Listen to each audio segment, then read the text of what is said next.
നമസ്കാരം. കെയറിംഗ് ഹാൻഡ്സിന്റെ ഇന്നത്തെ എപ്പിസോഡിലേക്ക് എല്ലാ ACV പ്രേക്ഷകർക്കും ഹൃദയം നിറഞ്ഞ സ്വാഗതം.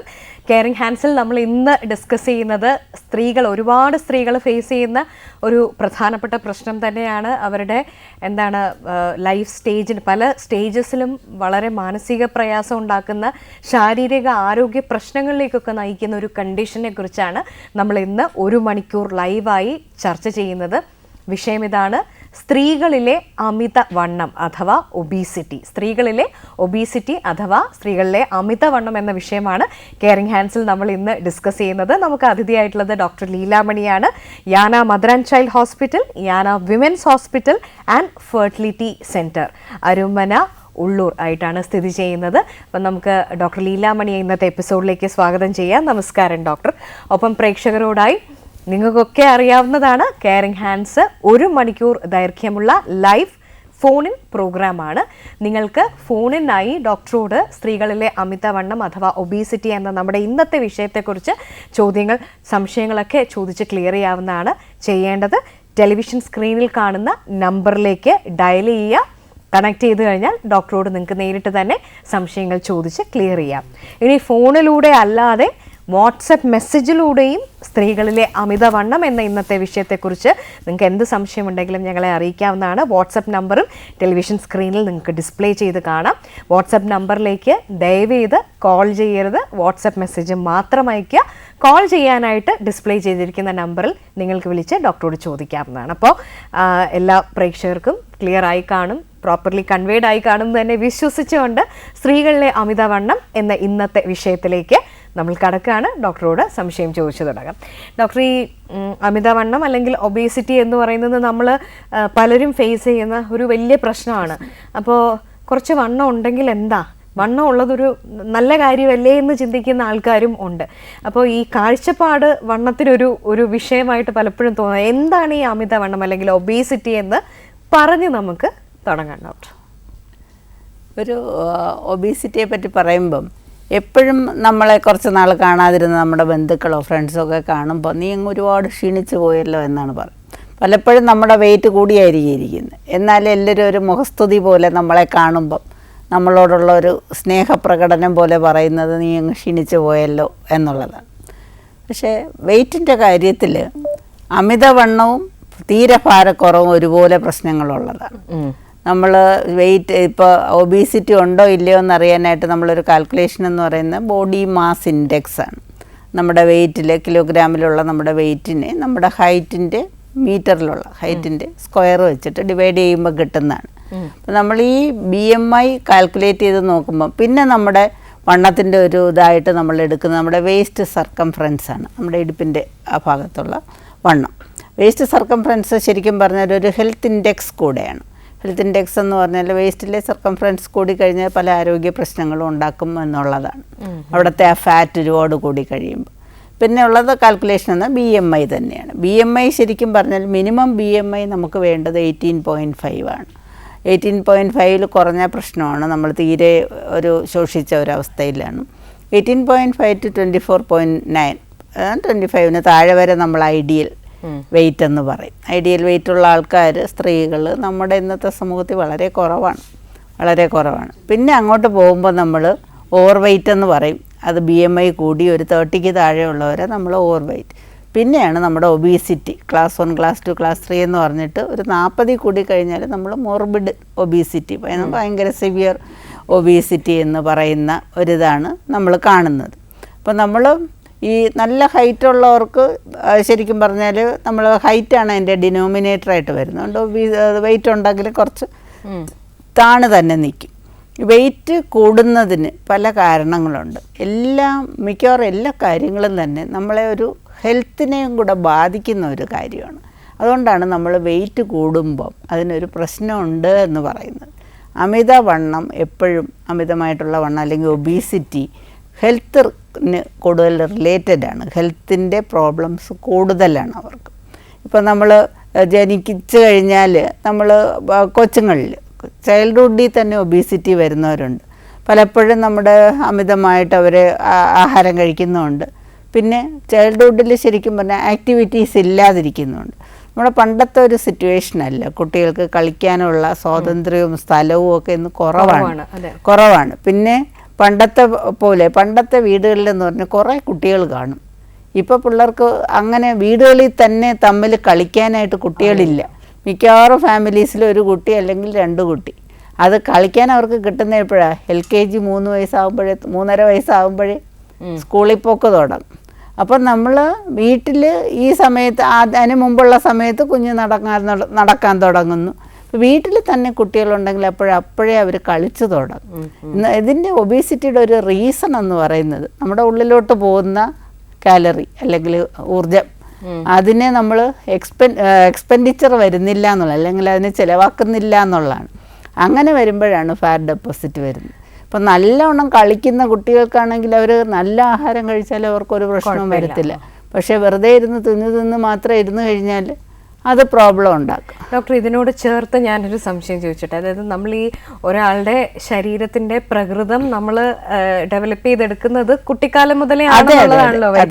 അപ്പോൾ അങ്ങനെയാണെങ്കിൽ ഈ ചൈൽഡ്ഹുഡ് ഒബേസിറ്റിയെ കുറിച്ച് പറയുമ്പോൾ തീരെ കുഞ്ഞുങ്ങൾക്ക് നമ്മൾ കൊടുക്കുന്ന ഭക്ഷണത്തിനകത്ത് ഒരുപാട് ഗീയും അല്ലെങ്കിൽ ഫാറ്റും ഒക്കെ സാധാരണ ഇതിൽ കുഞ്ഞുങ്ങൾ ഒരല്പം ചബ്ബിയായിട്ടിരിക്കാൻ നമ്മൾ എല്ലാവരും അത്തരത്തിലുള്ള ഫുഡ് കൊടുക്കാറുണ്ട്. പക്ഷെ അത് മറ്റ് ആരോഗ്യ പ്രശ്നങ്ങളിലേക്കൊക്കെ കുഞ്ഞുങ്ങളെ കൊണ്ടെത്തിക്കാനുള്ള സാധ്യതകളുണ്ട്.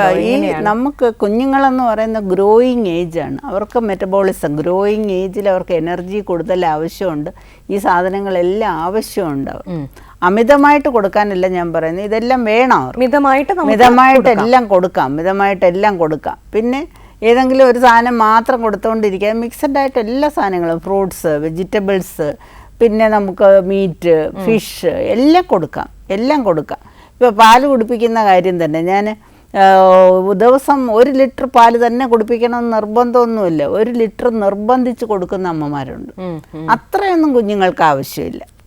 മനസ്സിലായി? 1-2 ഗ്ലാസ് പാല് കുടിച്ചാൽ മതിയാവും.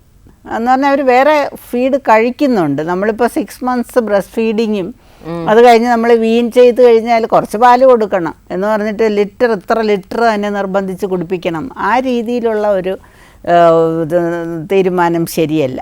അപ്പോൾ അമിതമായിട്ട് ഈ ചൈൽഡ്ഹുഡ് ഒബീസിറ്റി പിന്നെ അങ്ങോട്ട് ട്രാൻസ്ഫർ ചെയ്ത് പോകും. പിന്നെ പ്രത്യേകിച്ചും ജനറ്റിക്കലി ഒരു ഒബീസിറ്റിക്ക് പ്രോണായിട്ടുള്ള ആൾക്കാർക്ക് പല ജനറ്റിക്സിന് ഒരു വലിയ കാര്യമുണ്ട്. ഹെറിഡിറ്ററി ആയിട്ട് നമ്മുടെ പേരൻസൊക്കെ നല്ല ഒബീസാണെങ്കിൽ കുട്ടികൾ അതുപോലെ വണ്ണം വെച്ച് വരാൻ സാധ്യതയുണ്ട്. അപ്പോൾ അവർക്കിങ്ങനെ അമിത ആഹാരവും കൂടെ ആണെങ്കിൽ അവർ തീർച്ചയായിട്ടും ഒബീസിറ്റിയിലേക്ക് പോവും. ചൈൽഡ്ഹുഡ് ഏജിൽ ശരിക്കും പറഞ്ഞാൽ നമ്മൾ സ്കൂൾ വിദ്യാഭ്യാസത്തിൽ തന്നെ ഇപ്പോഴും ഒക്കെ ഉണ്ടെന്ന് തോന്നുന്നു, സ്പോർട്സിന് വളരെ പ്രാധാന്യമുണ്ട്.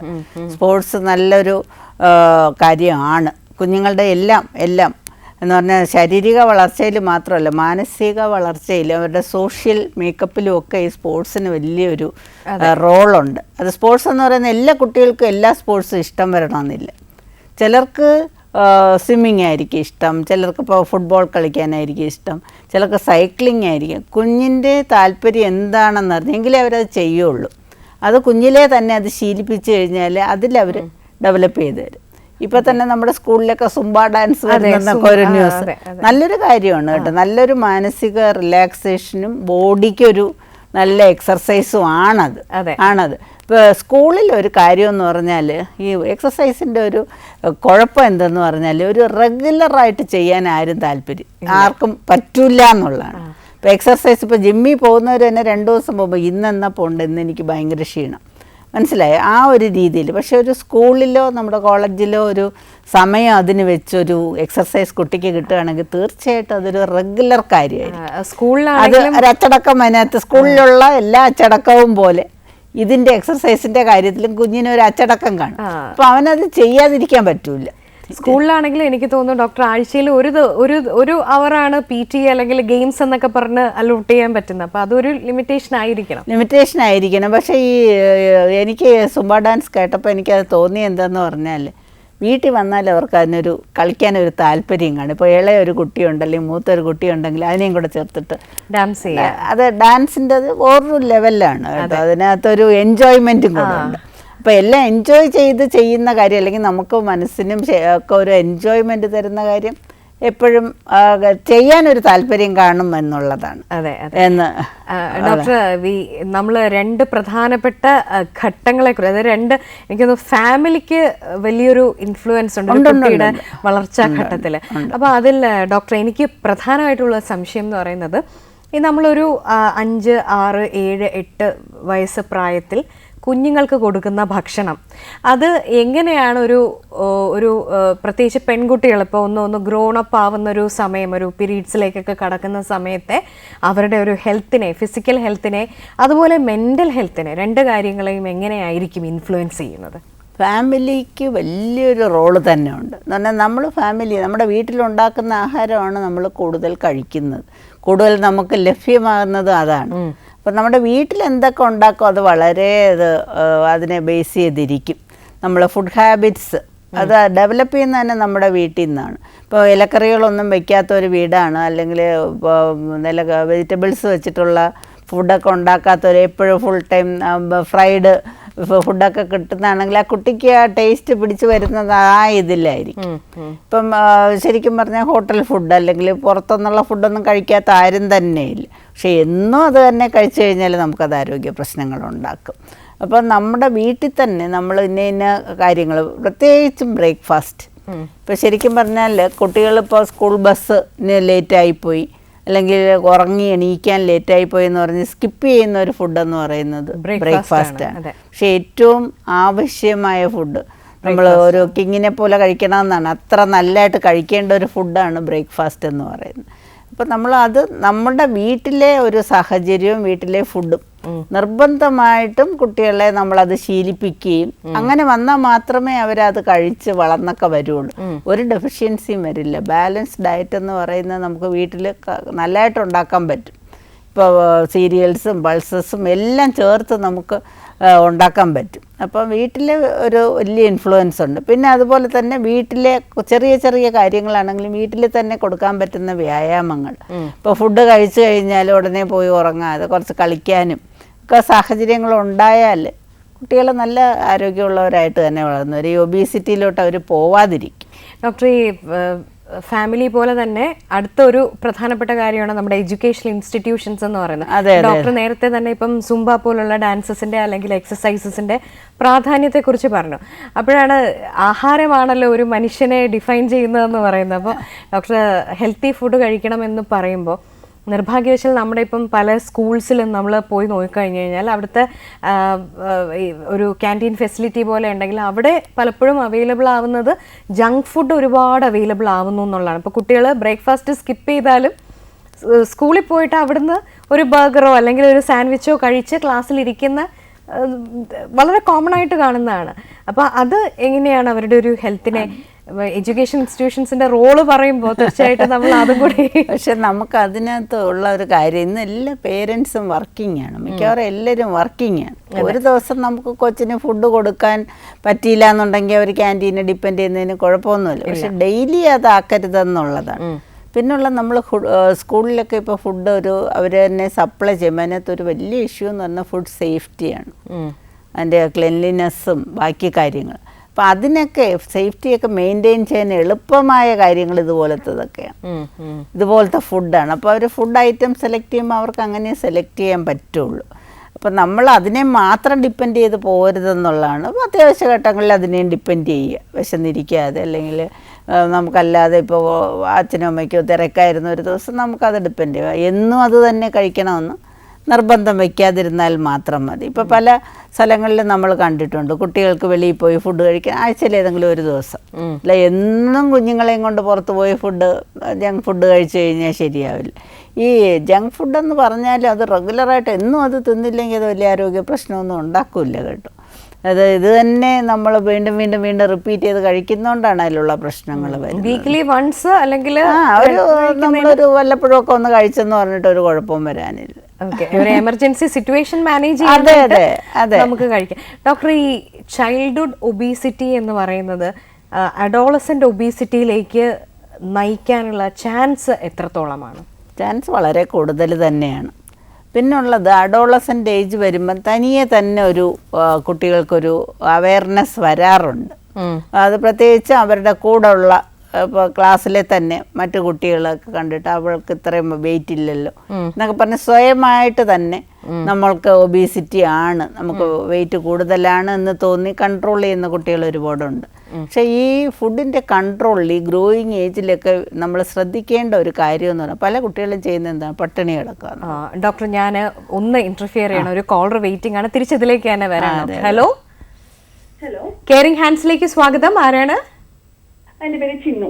എവിടുന്ന് വിളിക്കുന്നു ചിന്നു? ഞാൻ മാർത്താണ്ഡം. ഓക്കെ, സ്ത്രീകളിലെ അമിതവണ്ണത്തെ കുറിച്ചാണ് ഇന്ന് സംസാരിച്ചുകൊണ്ടിരിക്കുന്നത്. നമ്മളോടൊപ്പം ഡോക്ടർ ലീലാമണി ഉണ്ട്, യാന ഹോസ്പിറ്റലിലെ സീനിയർ കൺസൾട്ടന്റ് ആണ്. സംസാരിക്കാം.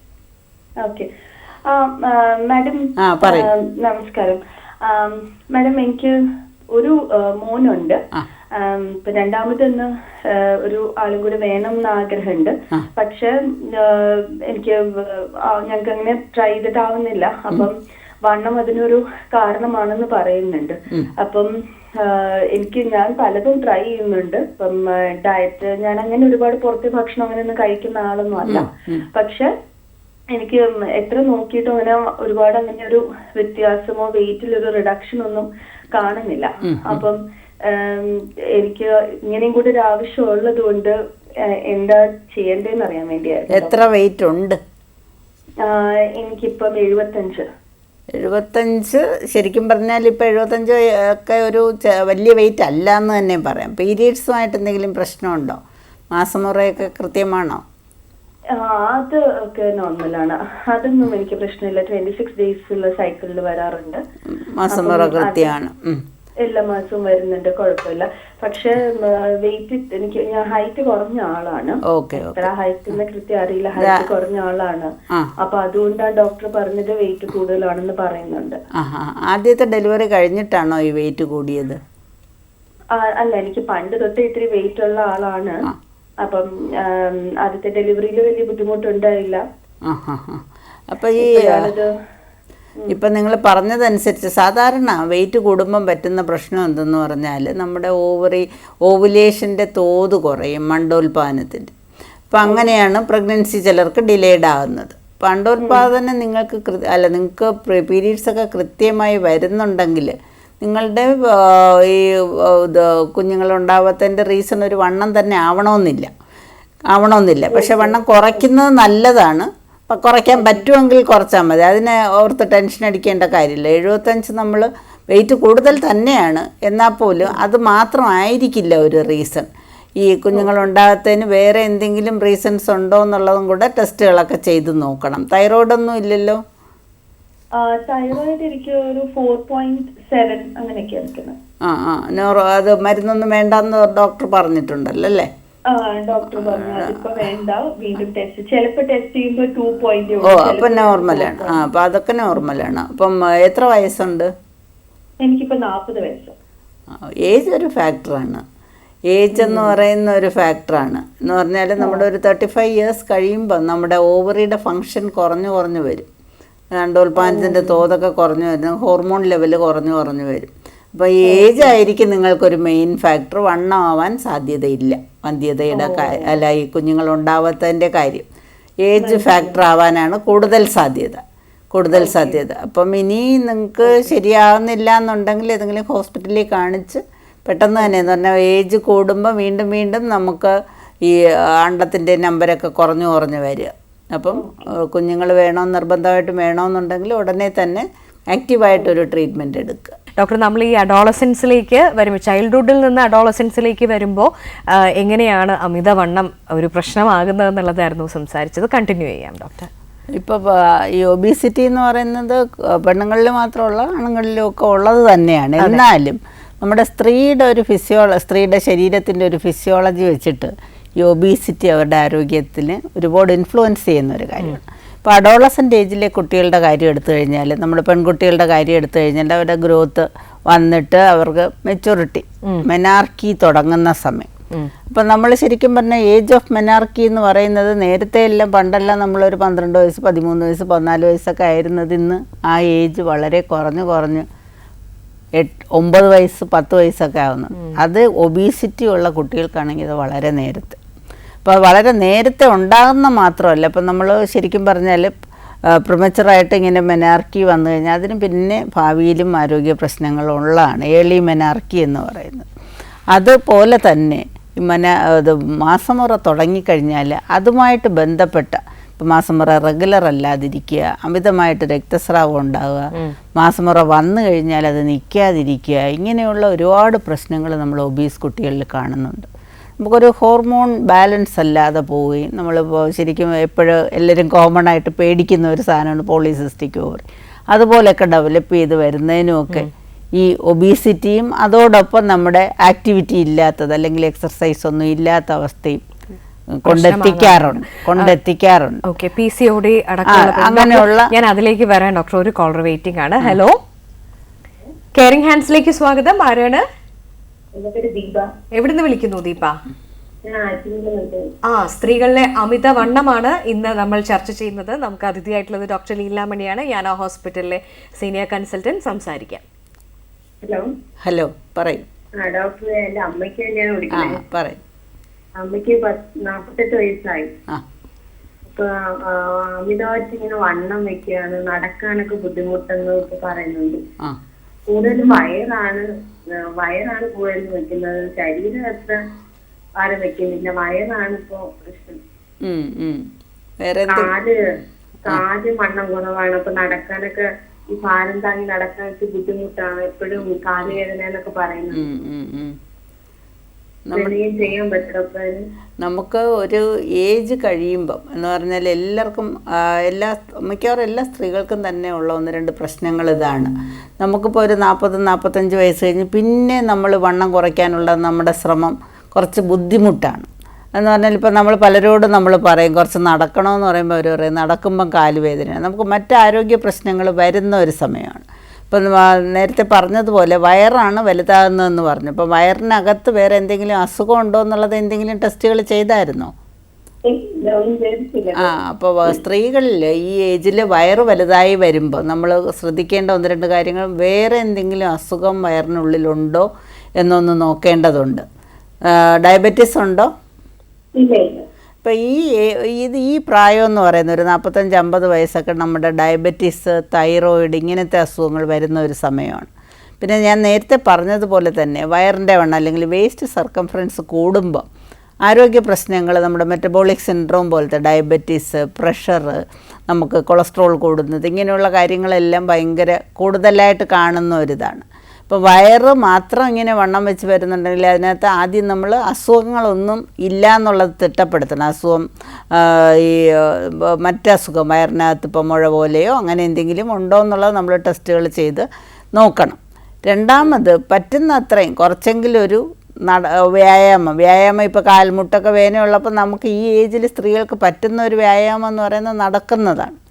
പിന്നെ നമുക്ക് ഫുഡിൽ ചെയ്യാവുന്ന അഡ്ജസ്റ്റ്മെൻറ്റ്സ്, ഫുഡിൽ കുറയ്ക്കാവുന്ന കാലറീസ് കുറയ്ക്കുക, ഷുഗറിൻ്റെ അളവ് കുറയ്ക്കുക, അപ്പോൾ അങ്ങനെ സോൾട്ടിൻ്റെ അളവ് കുറയ്ക്കുക, അങ്ങനെയുള്ള ഫുഡിൽ നമുക്ക് ചെയ്യാവുന്ന കാര്യങ്ങൾ ചെയ്യുക. പിന്നെ ഈ മുട്ടുവേദന അതിനൊക്കെ നമുക്ക് കാൽസ്യം പോലത്തെ മരുന്നുകൾ സപ്ലിമെൻറ്റ് കൊടുത്തു കഴിഞ്ഞാൽ മുട്ടുവേദനയൊക്കെ കുറയും. മുട്ടുവേദനയൊക്കെ കുറയുമ്പോൾ നമുക്ക് കുറച്ചും കൂടെ ഒരു എക്സർസൈസ് ചെയ്യാൻ പറ്റും. ആദ്യമായിട്ട് തീർച്ചയായിട്ടും അസുഖങ്ങളൊന്നും ഇല്ല, മറ്റസുഖങ്ങളൊന്നും ഈ വയറ് മാത്രം ഇങ്ങനെ വലുതായി വരാനായിട്ട് കാര്യമായിട്ട് ഇല്ല എന്ന് നമ്മൾ തിട്ടപ്പെടുത്തണം. തിട്ടപ്പെടുത്തി കഴിഞ്ഞിട്ട് റെഗുലറായിട്ട് കുറച്ച് ദൂരം നടക്കാനും ഒക്കെ ശ്രമിക്കാൻ പറയണം.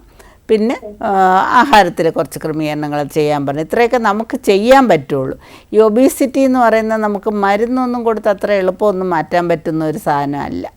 മെഡിസിൻ ഉണ്ട്, അത്രയും അത്യാവശ്യ ഘട്ടങ്ങളിൽ നമ്മൾ കൊടുക്കും. പിന്നെ സർജറി ഉണ്ട്, അതുമൊക്കെ നമ്മൾ നോക്കിക്കണ്ടേ ചെയ്യുള്ളൂ.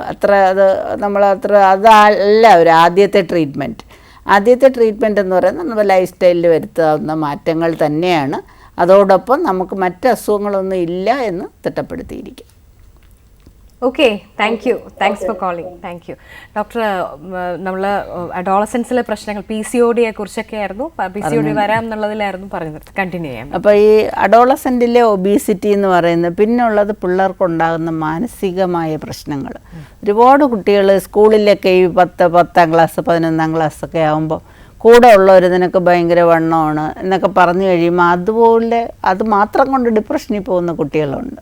അപ്പം മാനസിക ആരോഗ്യത്തെയും അത് ബാധിക്കും എന്നുള്ളതാണ്. അപ്പോൾ ബാക്കി കുട്ടികൾ കളിയാക്കുന്നത് ഏറ്റവും കൂടുതൽ മറ്റുള്ളവരുടെ കളിയാക്കൽ അതൊക്കെ അഫക്റ്റ് ചെയ്യുന്ന ഒരു ഏജ് എന്ന് പറയുന്ന അഡോളസെൻ്റ് ഏജ് ആണ്. പിന്നെ നമ്മൾ ഡ്രസ്സ് വാങ്ങാൻ പോകുമ്പോൾ കടയിൽ ചെല്ലുമ്പോൾ ഒരു ഡ്രസ്സ് നമുക്ക് പാകമാകുന്നില്ല. ഏത് ഡ്രസ്സ് എടുത്താലും എനിക്ക് വളരെ ഇഷ്ടപ്പെട്ട്, ഇപ്പോഴാണെങ്കിൽ കടകളിലൊക്കെ നമുക്ക് ഒത്തിരി സെലക്ട് ചെയ്തെടുക്കാൻ പറ്റുമല്ലോ, നല്ല എനിക്ക് ഇഷ്ടപ്പെട്ടു ഇത് മതി എന്ന് പറഞ്ഞ് സെലക്ട് ചെയ്തുകൊണ്ട് വരുമ്പോൾ അതങ്ങോട്ട് കയറില്ല.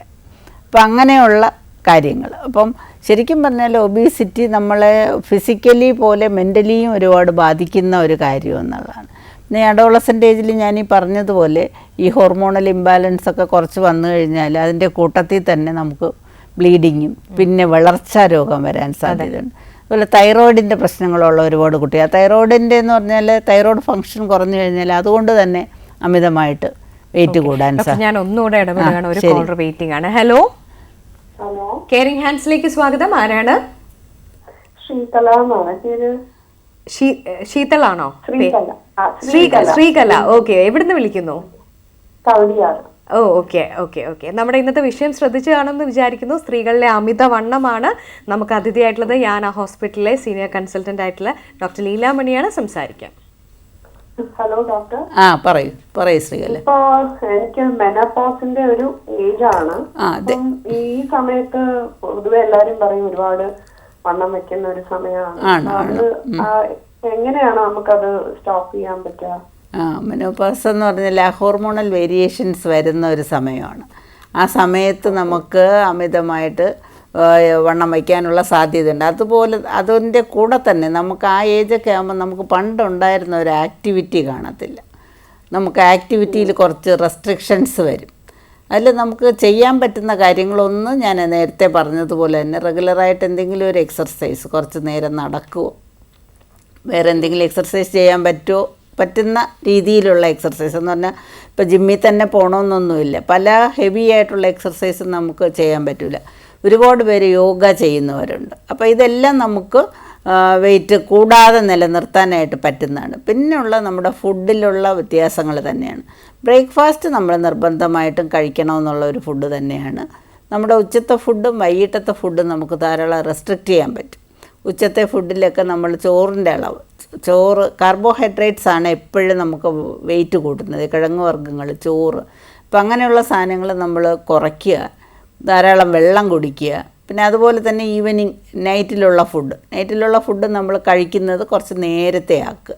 10 മണി 11 മണിക്ക് പകരം 7 മണി 8 മണി ആ സമയത്ത് കഴിക്കുക. ധാരാളം വെള്ളം കുടിക്കുക.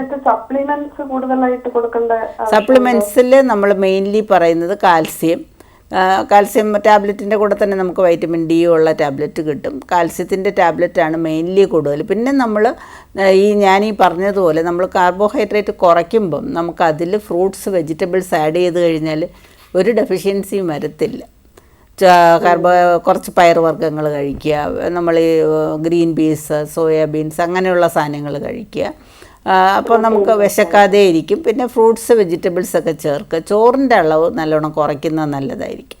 ബ്രേക്ക്ഫാസ്റ്റിൽ നമ്മൾ വലിയ മോഡിഫിക്കേഷനൊന്നും പറയുന്നില്ല. ബ്രേക്ക്ഫാസ്റ്റ് ശരിക്കും നമുക്കൊരു പ്രശ്നം ഉണ്ടാക്കാത്ത ഫുഡായിട്ട് തന്നെയാണ് കരുതിയിരിക്കുന്നത്. പിന്നെ നാര് ചേർന്നിട്ടുള്ള ഫൈബർ കണ്ടൻറ്റ് കൂടുതലുള്ള സാധനങ്ങൾ കഴിക്കുക. ഇതൊക്കെ കഴിച്ചു കഴിഞ്ഞാൽ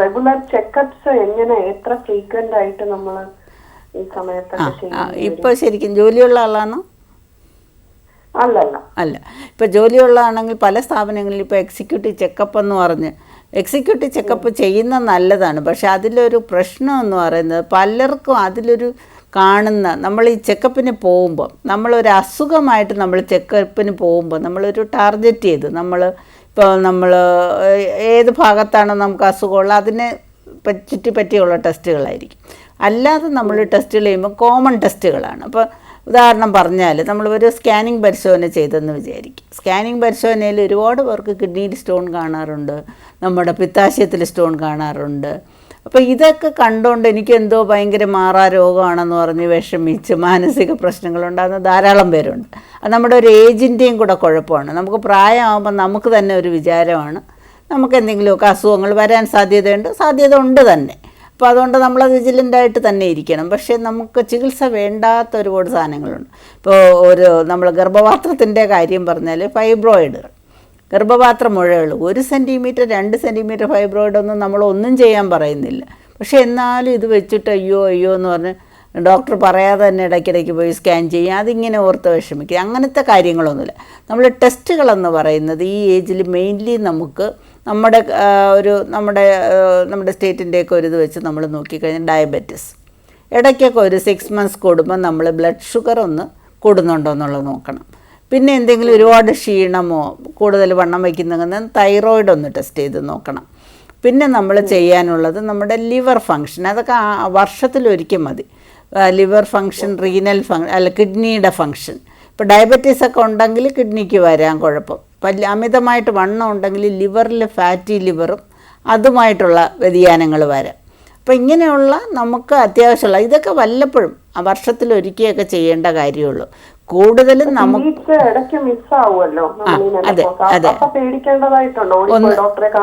ഇല്ല പീരീഡ് മിസ്സാവുന്നതിന് സാധാരണഗതിയിൽ ഒരു പ്രശ്നവും കാണത്തില്ല. കൂടുതൽ പ്രശ്നം അമിത രക്തസ്രാവം വരുമ്പോഴാണ്. അമിതമായിട്ട് രക്തസ്രാവം വരികയും അല്ലെങ്കിൽ ബ്ലീഡിങ് ഉണ്ടായിട്ട് അത് നിൽക്കാതെ കുറേ നമ്മളിപ്പം 7 ദിവസത്തിനുള്ളിൽ നിൽക്കുമല്ലോ സാധാരണ, അതിങ്ങനെ ഒരുപാട് നീണ്ടു പോവുമോ, ഒരു മാസത്തിൽ സാധാരണ ഒരു പ്രാവശ്യമാണല്ലോ മാസമുറ എന്ന് പറയുന്നത്, അത് ഒന്നിൽ കൂടുതൽ പ്രാവശ്യം അടുപ്പിച്ചടുപ്പിച്ച് വരികയും അതുമായിട്ട് ബന്ധപ്പെട്ട് നമ്മുടെ രക്തം കുറയും.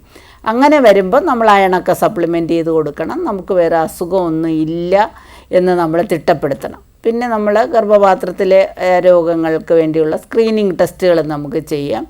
ഗർഭപാത്രം മുഖത്തിൽ എന്തെങ്കിലും പ്രശ്നമുണ്ടോ എന്നറിയാം, സ്മിയർ ടെസ്റ്റ് എന്ന് പറയും, പാപ്പ് സ്മിയർ ടെസ്റ്റ്. ഇങ്ങനെയുള്ള കാര്യങ്ങളൊക്കെ നമ്മൾ ചെയ്യേണ്ട ആവശ്യമുള്ളൂ. അല്ലാതെ നമ്മളിപ്പോൾ ഡെയിലി പോയി അടുപ്പിച്ചടുപ്പിച്ച് പോയി സ്കാൻ ചെയ്യുമോ, നമുക്ക് എന്തെങ്കിലും ഒരു ആരോഗ്യ പ്രശ്നം ഉണ്ടെങ്കിൽ അതനുസരിച്ചുള്ള ടെസ്റ്റുകൾ ചെയ്താൽ മതിയാവും. പക്ഷേ ഷുഗർ പലർക്കും പല തരത്തിലായിരിക്കും. പിന്നെ അതെ അതെ അതെ അതെ മെനോപാസ് എന്ന് പറയുന്നത് എല്ലാവർക്കും ഒരുപോലെയല്ല. നമ്മൾ 10 സ്ത്രീകളെ എടുത്താൽ 10 രീതിയിലാണല്ലോ അവരുടെ ജീവിതത്തിലെ കാര്യങ്ങളെല്ലാം. അതുപോലെ തന്നെയാണ് മെനോപാസും അങ്ങനെയാണ്. മിക്കവാറും എല്ലാവർക്കും എന്ന് പറഞ്ഞാൽ ആദ്യം റെഗുലറായിട്ട് വന്നുകൊണ്ടിരുന്ന ആൾക്കാർക്ക് ഒരു 2 മാസത്തിലൊരിക്കൽ 3 മാസത്തിലൊരിക്കൽ അങ്ങനെ 2-3 വട്ടം വന്നിട്ട് നിൽക്കുകയാണ് ചെയ്യുന്നത്. എന്നാൽ അമിതമായിട്ട് ബ്ലീഡിങ് വന്ന് നിൽക്കുന്നവരും ഉണ്ട്. അപ്പോൾ അത് നമുക്ക് എങ്ങനെയാണെന്ന് നമുക്ക് പ്രെഡിക്റ്റ് ചെയ്യാൻ പറ്റില്ല. നമുക്ക് അതുമായിട്ട് ബന്ധപ്പെട്ടുള്ള പ്രശ്നങ്ങൾ, ആരോഗ്യ പ്രശ്നങ്ങൾ എന്തെങ്കിലും ഉണ്ടാക്കുന്നെങ്കിൽ കൂടുതൽ ടെസ്റ്റുകൾ ആവശ്യമുണ്ട്. അല്ലെങ്കിൽ നമുക്കതിൻ്റെ ആവശ്യമൊന്നുമില്ല. എപ്പോഴും അമിത ബ്ലീഡിങ്ങും നമുക്ക് മാസമുറ വന്നിട്ട് നിൽക്കാത്ത ബ്ലീഡിങ്ങും എല്ലാം നിങ്ങൾ ഡോക്ടറെ കണ്ട് ടെസ്റ്റ് ചെയ്ത് നോക്കണം. അല്ല ബ്ലീഡിങ് കുറഞ്ഞെന്ന് പറഞ്ഞിട്ട് നമുക്കൊരു ടെസ്റ്റിൻ്റെ വലിയ ആവശ്യം വരുന്നില്ല. Okay, thank you thanks for calling. Thank U. ഇപ്പോൾ ഡോക്ടർ, നമ്മൾ ആരോഗ്യ പ്രശ്നങ്ങൾ, ഇത് ഉണ്ടാക്കുന്ന ആരോഗ്യ പ്രശ്നങ്ങളെ കുറിച്ചായിരുന്നു സംസാരിക്കാൻ. അപ്പോൾ അഡോളസൻ്റ് ഏജിൽ ഇതാണ് ഞാൻ പറഞ്ഞത്, എപ്പോഴും ഫിസിക്കലി പോലെ തന്നെ മെൻ്റൽ ഹെൽത്തും വളരെ ഇമ്പോർട്ടൻ്റ് ആണ്. ഈ മെൻ്റൽ ഹെൽത്ത് കുറഞ്ഞ കുട്ടികളാണ് സാധാരണ ഈ ജങ്ക് ഫുഡൊക്കെ ഒത്തിരി കഴിക്കുകയും ഉറക്കത്തിൻ്റെ പാറ്റേൺ തന്നെ അവർക്കങ്ങ് ചേഞ്ച് ചെയ്യും. ഈ അമിതമായിട്ടുള്ള ഉറക്കം എന്ന് പറഞ്ഞാൽ വെളുപ്പിനെ രാവിലെ സമയത്ത് കിടന്നുറങ്ങുന്നത്, രാത്രി ഉറങ്ങാതിരുന്ന്, അതെ അതെ അതെ. ഇപ്പം പിന്നെ നമ്മുടെ സോഷ്യൽ മീഡിയയും മൊബൈലും എല്ലാം കാരണം അതെല്ലാം നോക്കിയിരുന്നിട്ട് അപ്പോൾ എന്ത് പറ്റും, രാവിലെ സമയത്ത് ബ്രേക്ക്ഫാസ്റ്റ് കഴിക്കാതാവും. ഇതെല്ലാം നമ്മുടെ ബോഡിയിൽ മാറ്റങ്ങളുണ്ടാക്കും. അപ്പോൾ ശരിക്കും പറഞ്ഞാൽ അഡോളസെൻ്റ് ഏജ് എന്ന് പറയുന്നത് നമ്മൾ കുട്ടികളെ വളരെ ശ്രദ്ധിക്കേണ്ട ഒരു സമയമാണ്. ആ സമയത്തെ ആരോഗ്യ പ്രശ്നങ്ങൾ നമുക്ക് ലൈഫ് ലോങ് നമ്മളെ പിന്തുടരാൻ സാധ്യതയുണ്ട്. അപ്പോഴുണ്ടാകുന്ന പ്രശ്നങ്ങൾ, ഇപ്പോൾ ഒരു ഡെഫിഷ്യൻസി പ്രോബ്ലംസ് ആണെങ്കിലും നമുക്കിതുപോലെ വരുന്ന ഒബീസിറ്റി ആണെങ്കിലും അതൊക്കെ ഇങ്ങനെ ഫ്രണ്ടിലോട്ട് പോവാൻ സാധ്യതയുണ്ട്. അപ്പോൾ അത് നമ്മൾ ഏറ്റവും ശ്രദ്ധിക്കേണ്ട നമ്മുടെ ഒരു ഏജ് തന്നെയാണ് അഡോളസെൻ്റ് ഏജ്. ഓക്കെ ഡോക്ടറെ, വാട്സാപ്പിൽ വന്ന ഒരു ചോദ്യത്തിലേക്ക് ഞാൻ കടക്കുകയാണ്. ഡോക്ടർ, പ്രസവശേഷം സ്ത്രീകളിൽ ഉണ്ടാകുന്ന അമിതവണ്ണത്തിന് കാരണം എന്താണ്? ഇതെങ്ങനെ നിയന്ത്രിക്കാനാകുമെന്നാണ് ചോദിച്ചിരിക്കുന്നത്. ഏറ്റവും കൂടുതൽ സ്ത്രീകൾ വണ്ണം വയ്ക്കുന്ന ഒരു സമയം തന്നെയാണ് പ്രസവശേഷം എന്ന് പറയുന്നത്. അത് ഇന്ന് കൺസെപ്റ്റൊക്കെ ഒരുപാട് മാറിയിട്ടുണ്ട്. പ്രസവിച്ച് കഴിഞ്ഞാൽ പ്രസവശേഷമുള്ള റെസ്റ്റ്, പലപ്പോഴും അത് പ്രത്യേകിച്ചും നോർമൽ ഡെലിവറി ആണെങ്കിൽ പോലും ഭയങ്കരമായിട്ട് റെസ്റ്റ് ചെയ്യിക്കുന്ന, അതിൻ്റെ ഒരു നല്ല റോള് പേരൻസിന് തന്നെയാണ്, വീട്ടുകാർക്ക് അനങ്ങാൻ സമ്മതിക്കില്ല. പിന്നുള്ളത് നീ കുഞ്ഞിന് പാല് കൊടുക്കുന്നതല്ലേ, തിന്നണം എപ്പോഴും, നമ്മളെ ഭക്ഷണം കഴിക്കണം. അതെ അതെ, അത് പ്രഗ്നൻസി ആകുമ്പോൾ. ഡെലിവറി ചെയ്ത് കഴിഞ്ഞാലും കുഞ്ഞിന് പാല് കൊടുക്കാനും കൂടെ ഉള്ള എന്ന് പറഞ്ഞിട്ട് നിർബന്ധിച്ച് ആഹാരം കഴിക്കുക എന്നുള്ളത് അതും ഒരു കാര്യമാണ്. പിന്നെ ഈ റെസ്റ്റ് കൊണ്ട് എന്താണ് എക്സർസൈസ് ഒന്നും ഇല്ലാതെ അമിതവണ്ണം വരാൻ സാധ്യതയുണ്ട്. അപ്പം ഡെലിവറി കഴിയുമ്പം നമ്മുടെ ബോഡിയിലുള്ള കുറേ ചേഞ്ചസ്, ഇപ്പോൾ ശരിക്കും പറഞ്ഞാൽ നമുക്ക് കുറച്ച് ബ്ലഡ് ലോസ് വരും ഡെലിവറി ടൈമിൽ. അതൊക്കെ റീകൂപ്പ് ചെയ്യാനായിട്ട് ഫുഡൊക്കെ ആവശ്യമുണ്ട്. അതിൽ ഏറ്റവും കൂടുതൽ നമ്മൾ ശ്രദ്ധിക്കേണ്ട വെള്ളം കുടിക്കുക എന്നുള്ള, ധാരാളം വെള്ളം കുടിക്കുക എന്നുള്ള. പിന്നെ ഉള്ളത് നമ്മൾ വണ്ണം കൂടാതിരിക്കാനുള്ള ഒരു നല്ല മാർഗ്ഗം എന്ന് പറയുന്നത് ബ്രസ്റ്റ് ഫീഡിങ് ആണ്. നല്ലതായിട്ട് ബ്രസ്റ്റ് ഫീഡ് ചെയ്യുന്ന സ്ത്രീകളിൽ വണ്ണം ഒരുപാട് വരാറില്ല. ബ്രസ്റ്റ് ഫീഡിങ് ഒരു നമുക്ക് വെയിറ്റ് ഗെയിൻ വരാതിരിക്കാനുള്ള ഒരു നല്ല കാര്യമാണ്. അപ്പോൾ അങ്ങനെയുള്ളവർ നല്ലതായിട്ട് ആഹാരവും കഴിക്കണം എന്ന് പറഞ്ഞാൽ ബ്രസ്റ്റ് മിൽക്കിന് വേണ്ടി നല്ലവണ്ണം ആഹാരവും കഴിക്കണം. പിന്നെ ഈ റെസ്റ്റ് എന്ന് പറയുന്നത് ഡെലിവറി കഴിഞ്ഞുള്ള റെസ്റ്റ് ശരിക്കും പറഞ്ഞാൽ നമ്മളൊരു 6 വീക്സാണ് മാക്സിമം. അതൊരു ബെഡ് റെസ്റ്റ് ഒന്നുമല്ല, നമ്മുടെ റുട്ടീൻ ആക്ടിവിറ്റീസൊക്കെ നമുക്ക് ചെയ്യാം. വലിയൊരു ആയാസം വേണ്ട എന്നുള്ളതേ നമ്മൾ പറയുന്നുള്ളൂ. ഇപ്പോൾ സിസേറിയൻ പ്രസവമാണെങ്കിൽ പോലും ഇന്നത്തെ സാഹചര്യത്തിൽ വലിയ റെസ്റ്റൊന്നും ആവശ്യമില്ല. ഇപ്പോൾ പ്രസവം കഴിഞ്ഞിട്ട് നമുക്കൊരു റെസ്റ്റ് വേണമെന്നുള്ള കൺസെപ്റ്റേ മാറണം. അത് നമുക്ക് ചെറിയൊരു റെസ്റ്റ് ആവശ്യമുണ്ട്, ഒരു ക്ഷീണം കാണും, അതൊക്കെ ഒന്ന് മാറുന്നവരെ. പിന്നെ അമിത ആഹാരവും നമുക്ക് ആവശ്യമില്ല, അമിത ആഹാരം വേണ്ട. പിന്നുള്ളത് ഡെലിവറി കഴിയുമ്പം വരുന്ന തൈറോയ്ഡ് ഡെഫിഷ്യൻസിയൊക്കെ ഉണ്ട്, പലപ്പോഴും കണ്ടുപിടിക്കാതെ പോകും. അത് ഡെലിവറി കഴിഞ്ഞിട്ടായിരിക്കും അവർക്ക് വരുന്നത്. അപ്പോൾ അമിതമായിട്ട് വണ്ണം വയ്ക്കുന്നുണ്ടെന്ന് തോന്നുന്നെങ്കിൽ തൈറോയ്ഡൊക്കെ പ്രവർത്തനം ശരിയാണോ എന്നുള്ളത് ഒന്ന് ടെസ്റ്റ് ചെയ്ത് നോക്കണം. പിന്നുള്ളത് ഡെലിവറി ടൈമിൽ ഡയബറ്റിസ് വന്നവരൊക്കെ ഉണ്ടെങ്കിൽ അവർക്കൊക്കെ ഈ കുറച്ചൊരു ഒബീസിറ്റി വരാനും വണ്ണം വയ്ക്കാനും ഒക്കെ ഉള്ളത്. അപ്പോൾ ആ ഡയബറ്റീസ് ഇടയ്ക്ക് നമ്മൾ ചെക്ക് ചെയ്ത് നോക്കണം. നമുക്ക് തിരിച്ചത് വീണ്ടും സാധാരണ ഗർഭകാലത്ത് വരുന്ന ഡയബറ്റീസ് പ്രസവം കഴിയുമ്പോൾ മാറുന്നതാണ്. മാറാതെ തിരിച്ചു വരുന്നുണ്ടോ എന്നുള്ളത് നമ്മൾ അത് ശ്രദ്ധിക്കണം. അപ്പോൾ കുറച്ച് പോസ്റ്റ്നേറ്റൽ പീരീഡ് അല്ലെങ്കിൽ ഡെലിവറി കഴിഞ്ഞിട്ട് എക്സർസൈസ് വേണം, ആഹാരത്തിൽ ക്രമീകരണങ്ങൾ വേണം. എന്നൊന്നും കഴിക്കാതിരിക്കാനല്ല പറയുന്നത്, അമിതമായിട്ട് ആഹാരം കഴിക്കാതിരിക്കുക, നമ്മൾ മധുര സാധനങ്ങളൊക്കെ കുറയ്ക്കുക, ബ്രസ്റ്റ് ഫീഡ് ചെയ്യുക. ഇത്രയൊക്കെ ചെയ്താൽ വലിയ വണ്ണം കൂടാതിരിക്കും. ഡോക്ടർ, ഈ ചോദ്യത്തോട് അനുബന്ധമായിട്ടൊരു സംശയം കൂടെ ഞാൻ ചോദിച്ചോട്ടെ. അതായത് ഈ പ്രസവാനന്തരം ഈ പല ട്രീറ്റ്മെൻറ്റ്സ് ഒക്കെ ചെയ്യുമല്ലോ. അപ്പോൾ നമ്മൾ സാധാരണ കാണുന്നത് കഴിക്കുന്നതിനകത്ത് കുറച്ചധികം കൊഴുപ്പുള്ള ഭക്ഷണമോ അങ്ങനെയൊക്കെയുള്ള ഒരു ട്രെൻഡ് പൊതുവെ കാണാറുണ്ട്. അത് എത്രത്തോളം ഈ ഒരു ഒബീസിറ്റിയിലേക്ക്? അതെ, പോസ്റ്റ്നേറ്റൽ കെയർ എന്ന് പറയുന്നത് പല രീതിയിൽ ചെയ്യുന്നവരുണ്ട്. അതിനകത്ത് നമ്മൾ കണ്ടിരിക്കുന്നത് ഇപ്പം ആയുർവേദം ചെയ്യുന്നവരുണ്ട്. എല്ലാം ഒന്നും ദോഷമാണെന്ന് നമ്മൾ പറയുന്നില്ല, പക്ഷെ അതിനകത്തൊക്കെ ഒരുപാട് ഓയിലി ആയിട്ടുള്ള സാധനങ്ങൾ, ഫാറ്റ്, കൊഴുപ്പ് ഒരുപാട് കലർന്നിട്ടുള്ള, ഇപ്പോൾ സൂപ്പൊക്കെ കണ്ടിന്യൂസ് കുറേ കാലം കുടിക്കുന്നവരുണ്ട്. അതിൻ്റെ ഒന്നും ഒരാവശ്യമുണ്ടെന്ന് നമുക്ക് തോന്നുന്നില്ല. അതിനകത്തെല്ലാം കൊഴുപ്പാണ്.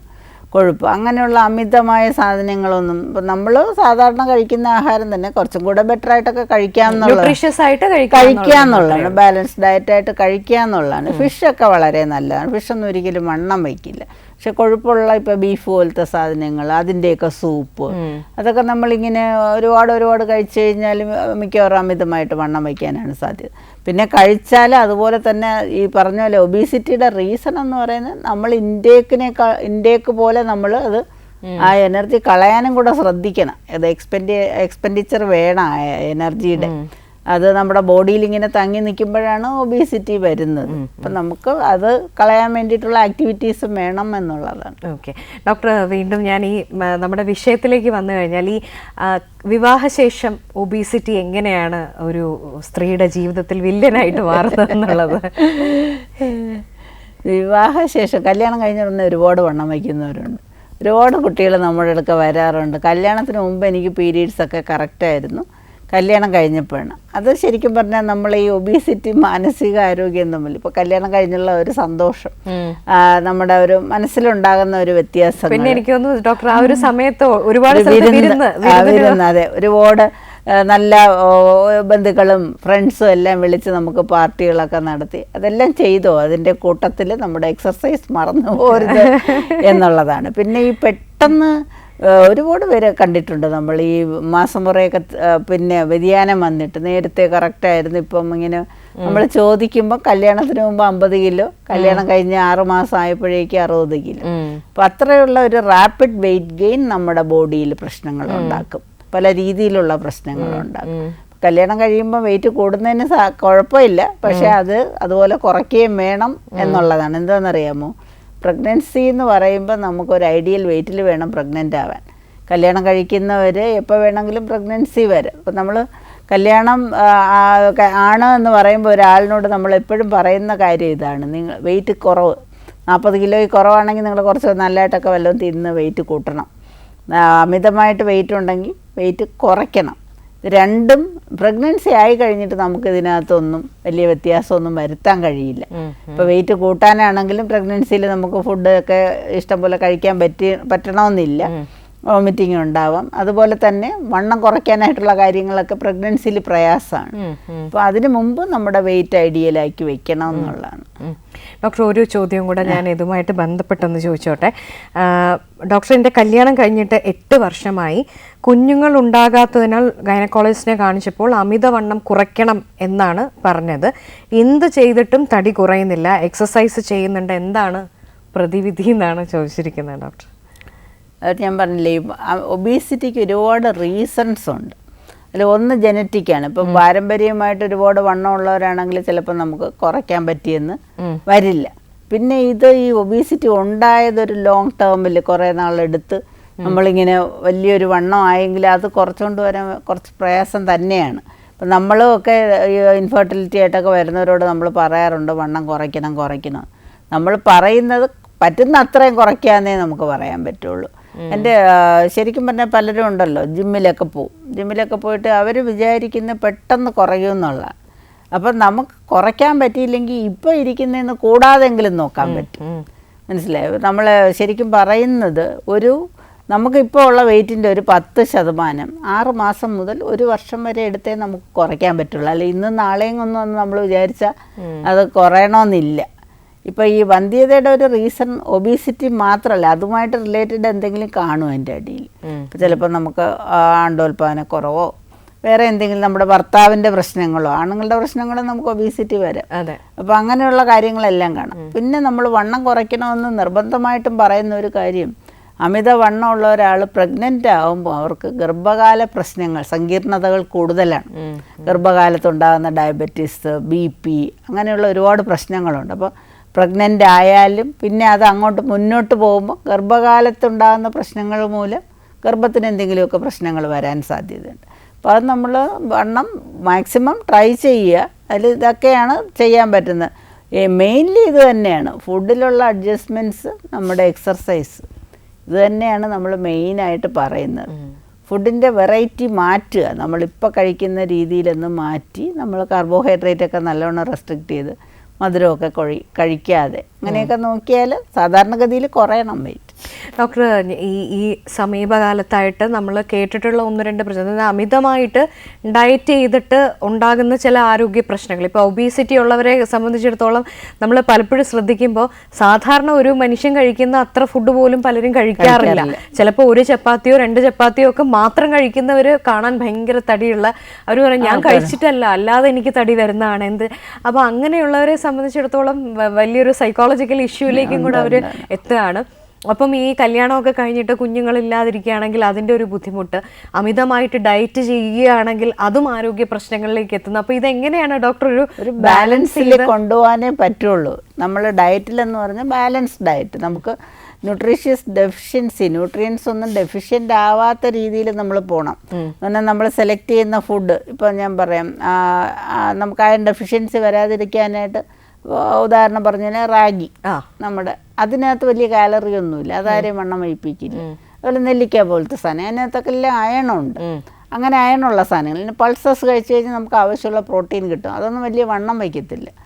മനസ്സിലായി? പിന്നെ നമ്മൾ മീറ്റ്, ഫിഷ് എന്നുള്ളതിനകത്ത് ഫിഷ് കൂടുതൽ സെലക്റ്റീവ് കഴിക്കുക, കൂടുതലാക്കി കഴിഞ്ഞാൽ ഫിഷ് ഒരിക്കലും വണ്ണം വയ്ക്കുന്ന ഒരു സാധനമല്ല. പക്ഷേ അതിന് പകരം നമ്മൾ ബീഫാണ് കഴിക്കുന്നതെങ്കിൽ നമ്മൾ വണ്ണം വയ്ക്കാൻ സാധ്യതയുണ്ട്. അപ്പം ഇങ്ങനെയുള്ള നമ്മുടെ ഫുഡിൽ വരുത്തുന്ന അഡ്ജസ്റ്റ്മെൻറ്റ്സ് നമുക്ക് ഒബീസ് ആണ് എന്ന് പറഞ്ഞ ഡയറ്റ് ചെയ്യുമ്പോഴും പട്ടിണി കിടക്കാനല്ല ഒരിക്കലും നമ്മൾ പട്ടിണി കിടക്കാനല്ല പറയുന്നത്. ആവശ്യത്തിന് ഡയറ്റ് കഴിക്കുക തന്നെ വേണം. അത് കഴിച്ചിട്ട് അത് ബേൺ ചെയ്ത് പോകാനായിട്ട് നമ്മൾ എക്സസൈസും കൂടെ ചെയ്യണം എന്നുള്ളതാണ്.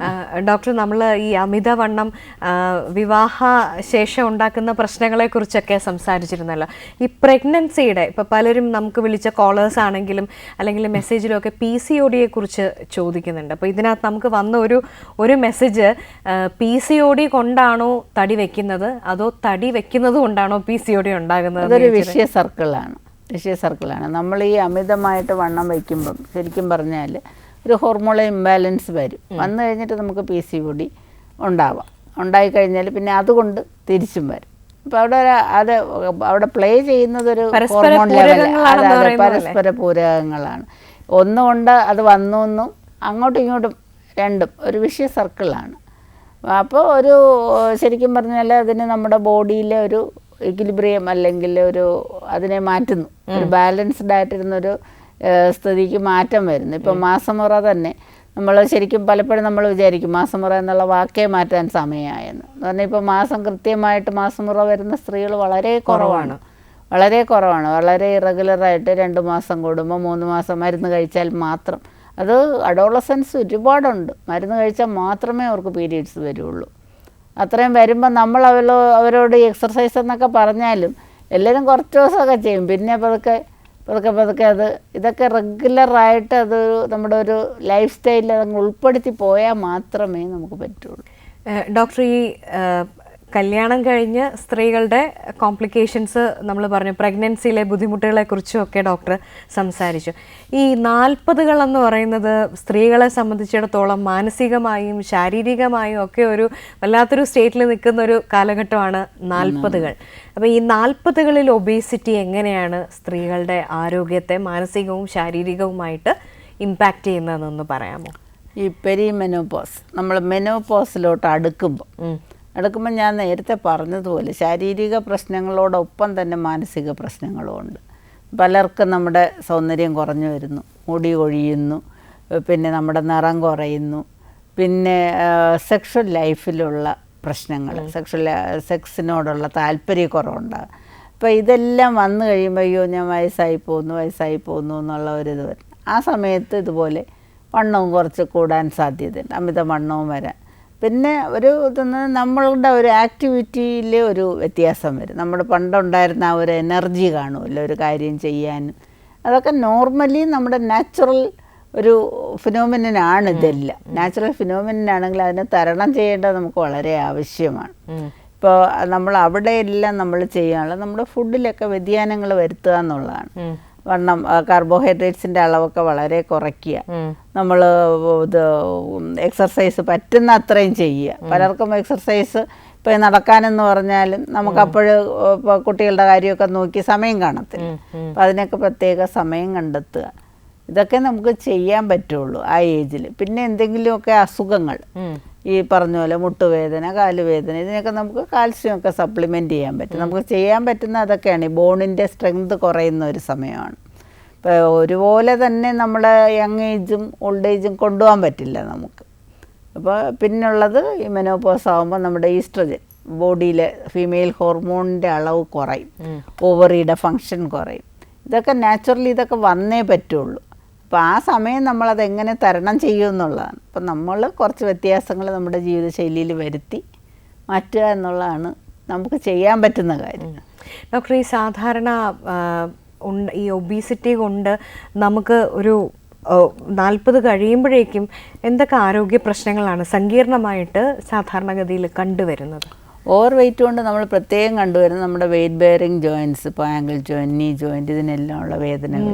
പലരും ഈ ശസ്ത്രക്രിയയിലേക്ക് വരെ എത്തുന്നത് ഈ ഒരു ഒബേസിറ്റി ഉണ്ടെങ്കിൽ അതിന് ചാൻസ് കൂടുതലാണ്. ഞാൻ നേരത്തെ പറഞ്ഞല്ലോ, ബോണിൻ്റെയൊക്കെ സ്ട്രെങ്ത് കുറയുന്നു, ഓസ്റ്റിയോപൊറോസിസ് എന്ന് പറയും, ആ ഒരു സമയമാണ്. പെട്ടെന്ന് നമ്മൾ വീണു പോകാം, പെട്ടെന്ന് ഫ്രാക്ചർ വരാം, അതുപോലെ തന്നെ സന്ധിവേദനകളുണ്ട്. ഇതിൻ്റെ കൂട്ടത്തിൽ നമ്മൾ ഏറ്റവും സീരിയസ് ആയിട്ടുള്ള ഇഷ്യൂസ് എന്ന് പറയുന്നത് നമുക്ക് ഇതാണ് ക്യാൻസർ പോലുള്ള അസുഖങ്ങൾ. ഇപ്പോൾ ശരിക്കും പറഞ്ഞാൽ ബ്രസ്റ്റ് ക്യാൻസറിൻ്റെയൊക്കെ ഒരു ഇത് പറയുന്നത് ഒബീസിറ്റി അതിൻ്റെ പുറകിലുണ്ട്. ലിവർ ഡിസീസ്, ലിവറിൽ വരുന്ന ഡിസീസ്, ഇതിന് നമുക്ക് ഒബീസിറ്റിയും ഫാറ്റി ലിവർ എന്നൊക്കെ പറഞ്ഞു. അപ്പോൾ അതിനകത്ത് ഇപ്പോൾ ഫാറ്റി ലിവർ ഇപ്പോൾ വളരെ കോമൺ ആയിട്ട് നമ്മളിപ്പോൾ സ്കാനൊക്കെ ചെയ്യുന്നുണ്ട്. വേറെ എന്തെങ്കിലും അസുഖത്തിന് സ്കാൻ ചെയ്യുമ്പോഴായിരിക്കും ഫാറ്റി ലിവർ. അത് ഒരു തുടക്കത്തിലൊന്നും അത് വലിയ ലിവർ പ്രോബ്ലം ഉണ്ടാക്കുന്നില്ല. അങ്ങനെ അഡ്വാൻസ്ഡ് ആയിട്ട് പോയാൽ, പ്രോഗ്രസ് ചെയ്ത് പോയാൽ നമുക്ക് ലിവറിനൊക്കെ ഉള്ള പ്രശ്നങ്ങൾ വരാം. അപ്പോൾ ഇതെല്ലാം നമുക്ക് വരാമെന്നുള്ളതാണ്. അപ്പോൾ ഇതിൻ്റെ ഇടയിലാണ് ഞാൻ പറഞ്ഞത് ക്യാൻസർ പോലുള്ള അസുഖങ്ങൾ. പിന്നെ നമുക്ക് ഈ മാനസികമായിട്ട് ഞാൻ നേരത്തെ പറഞ്ഞതുപോലെ അയ്യോ എനിക്ക് വയ്യ, അപ്പം എനിക്ക് എന്തോ പ്രശ്നമാണ് എന്നുള്ളത്. ശരിക്കും പറഞ്ഞാൽ മെനോപോസ് വരുമ്പോൾ തന്നെ അതുമായിട്ട് ബന്ധപ്പെട്ട് ഡിപ്രഷനൊക്കെ ഉണ്ടാകുന്ന ധാരാളം പേരുണ്ട്. അപ്പം അതിൻ്റെ കൂട്ടത്തിൽ നമുക്ക് ഒബീസും കൂടെ ആണെങ്കിലുള്ള പ്രശ്നങ്ങളുമുണ്ട്. പക്ഷേ ഇതിനെല്ലാം നമുക്ക് തരണം ചെയ്യാൻ പറ്റും നമ്മളൊരു ബാലൻസിൽ കൊണ്ടുപോയാൽ, കാര്യങ്ങൾ കൊണ്ടുപോയാൽ. അതെ. അപ്പോൾ ഡോക്ടർ, നമ്മുടെ സമയം ഏകദേശം പൂർണ്ണമായിരിക്കുകയാണ്. നമ്മളൊരു വൈൻഡപ്പ് നോട്ടായിട്ട് പറയാൻ ആഗ്രഹിക്കുന്നത്, നമ്മൾ ബോഡി ഷെയ്മിങ് എന്നൊക്കെ പറഞ്ഞ് വളരെ ചർച്ച ചെയ്ത ഒരു വിഷയമാണ് ഈ ഒബീസ് ആയിട്ടുള്ളവരുടെ. പക്ഷേ ബോഡി ഷെയ്മിങ് എന്നൊക്കെ നമ്മൾ പറഞ്ഞൊരു ഭാഗത്ത് ചർച്ച നടക്കുമ്പോഴും നമ്മുടെ ശരീരത്തിന് ആരോഗ്യം ഉണ്ടാകുക എന്ന് പറയുന്നത് വളരെ പ്രധാനമാണ്. അപ്പം അമിതവണ്ണം നല്ല ആരോഗ്യത്തിൻ്റെ ലക്ഷണമല്ല. അതുകൊണ്ട് കൃത്യമായൊരു ഡയറ്റും എക്സസൈസും ഒക്കെ മെയിൻറ്റെയിൻ ചെയ്തുകൊണ്ട് ഹെൽത്തി ആയിരിക്കാൻ നമ്മളെല്ലാവരും തീർച്ചയായും ശ്രമിക്കണം എന്നുള്ളൊരു കാര്യം കൂടി പങ്കുവെച്ചുകൊണ്ട് നമ്മുടെ ഇന്നത്തെ എപ്പിസോഡ് വൈൻഡപ്പ് ചെയ്യാണ്. ഒരുപാട് നന്ദി ഡോക്ടർ. കെയറിംഗ് ഹാൻഡ്സിൻ്റെ ഇന്നത്തെ എപ്പിസോഡിൽ അതിഥിയായി എത്തിയത് ഡോക്ടർ ലീലാമണിയാണ്, യാന ഹോസ്പിറ്റലിലെ സീനിയർ കൺസൾട്ടൻറ്റ്. ഈ ഒരു മണിക്കൂർ സമയം പ്രേക്ഷകർക്ക് ഇൻഫോർമേറ്റീവായി കാണുന്നത് തന്നെ പ്രതീക്ഷയുണ്ട്. ഇന്നത്തെ എപ്പിസോഡ് അവസാനിപ്പിക്കുന്നു. Thank you.